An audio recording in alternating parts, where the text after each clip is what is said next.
Mažas intro, tai noriu iš karto atsiprašyti už foninį garsą pirmoje video dalyje, nes dabar perklausiau ir jis toks biški erzinantis, tai tikiuosi labai nepyksit ir gero žiūrėjimo. Labas, kadangi nuobodžiauju dabar, nes laukiu savo operacijos, tai pagalvoju, kodėl man nepadarius tokio kaip susipažinkit su manim video, nes pastaruoju metu prisijungia labai daug naujų sekėjų, tai pagalvoju, kad šiek tiek prisistatysiu ir radau tokius klausimus internete, tokius labai atsitiktinius, tai pradėkim. Pirmas klausimas yra, koks tavo vardas, kiek tavo metų ir koks yra tavo zodiako ženklas. Tai mano vardas tikriausiai, kaip supratot, yra Eglė, man yra 28 metai ir mano zodiakas yra Šaulys. Nors zodiakais aš pati nelabai tikiu.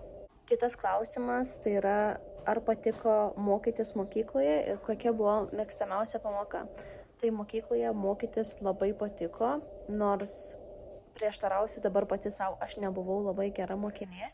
Bet man patiko lankyti pamokas ir mėgstamiausia pamoka buvo istorija, nes man istorija yra toks, nežinau, kažkas yra tokio nuostabaus, kad mes galim žinoti apie praeitį. Ir mano istorijos mokytojas buvo tikriausiai pats geriausias istorijos mokytojas visame pasaulyje, tai aš į jo pamokas ėjau pasišokinėdama. Nors man iš istorijos išėjo gal 7, tiesiog nieko gero. Man jo pamokos buvo pats geriausias atsipalaidavimo būdas, nes būdavo jo labai įdomu klausytis ir tiesiog išmokdavau labai daug. Kitas klausimas yra, kokia yra tavo mėgstamiausia daina. Tai mano mėgstamiausia daina yra, nežinau atlikėjų, bet vadinasi Tears in Heaven. Kitas klausimas, kaip pavadintum savo vaikus, arba jeigu turi vaikų, kokie yra jų vardai, tai turiu dukrą ir jos vardas yra Miglė. Kitas klausimas, ar kada nors sportavai ir kokius sportų užsiminėjai. Tai lankiau lengvąją atletiką, kai buvau mokykloje.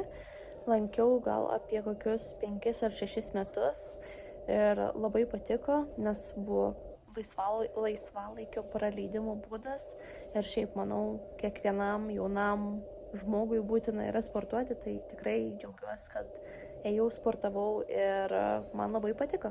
Kokia yra mano mėgstamiausia knyga? Mano visų laikų mėgstamiausia knyga yra Rūta Šepetys Tarp pilkų debesų. Aš tą knygą skaičiau tiek lietuviškai, tiek angliškai kokius 4 ar 5 kartus. Mane ji labai paliečia, aš vis prie jos sugrįžtu ir kiekvieną kartą skaitydama atrandu tą knygą iš naujo. Nes skaitau tiesiog, kai man buvo, man atrodo, pirmą kartą skaičiau, nežinau, gal kai man buvo kokie 17-18 metų, tada dar už poros metų ir man atrodo pas mane ateina. Aš jau po operacijos grįžau namo ir sėdėjau kažkaip ir pagalvojau, aš filmavau, man atrodo, tą video ir tada galvojau, gal kad aš sapnavau, kad filmavau, bet po to nuėjau pažiūrėti, kad nesapnavau, tai pagalvojau, kad reikia pratęsti ir pabaigti atsakyti tuos klausimus, kur čia radau. Kitas klausimas yra, kokie yra tavo mėgstamiausi kvepalai, tai būtų YSL Libre, yra, nežinau, man kažkas nerealaus ir dar yra tokie Jimmy Choo, galėsiu čia kažkur dėti nuotrauką, neprisimenu kaip vadinasi, bet irgi labai skaniai kvepia. Kitas klausimas, ar turi brolių arba sesių? Taip, turiu 4 brolius ir 10 sesių ir aš esu jauniausia šeimoje. Toliau važiuojam. Kitas klausimas yra, ar turi mėgstamiausią filmą? Turiu daug iš tikrųjų. Mano vienas mėgstamiausių yra Saugant eilinį Ryaną. Šiaip visi karo filmai, antro pasaulinio karo filmai, aš galiu žiūrėti ir man niekad neatsibos. Tada yra Hacksaw Ridge, Pianistas, tada Schindlerio sąrašas, Žalioji knyga, man atrodo taip vadinasi, Žalioji knyga, Green Book. Ir daug iš tikrųjų man patinka filmų, aš net turiu sąrašą kažkur susirašęs, nes mano kažkaip neužsilieka man atmintyje pavadinimai, bet esu žiūrėjus tikrai daug gerų, tai gal galiu kada nors susirasti tą sąrašą ir padaryti atskirą video, kokius rekomenduoju pažiūrėti filmus. Parašykite, jeigu kažkam būtų įdomu sužinoti. Ar turėjai kažkokių augintinių? Šiuo metu neturiu. Turėjau katiną vardu Kiškis. Jis su mumis buvo 14 metų, tai aš jį parsinešiau namo po savo maikę, kai man buvo 7 metai.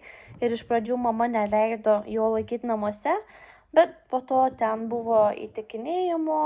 Labai daug šeimos narių tiesiog norėjo, kad tas katinas būtų namuose, tai taip gavos, kad pasiliko jis 14 metų.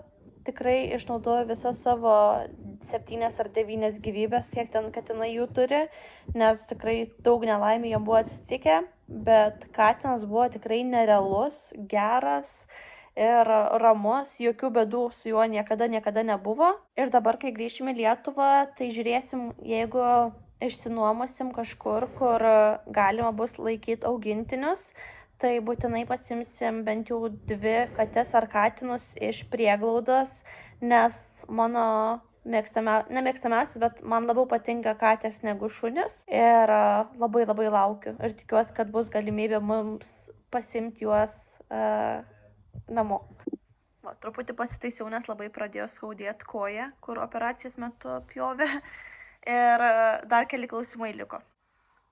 Aš kai pradedu filmuoti, atsiranda visokių garsų iš visur. Net, tarkim, prieš tai, kai ligoniniai filmavau, girdis kažkoks traškėjimas, skambėjimas fone, tai už tą labai atsiprašau. Kaip atrodo tavo tobulas sekmadienis? Mano tobulas sekmadienis būtų, kad išsimiegočiau gerai ir nors kartą neatsikelčiau 5 arba 6 ryto.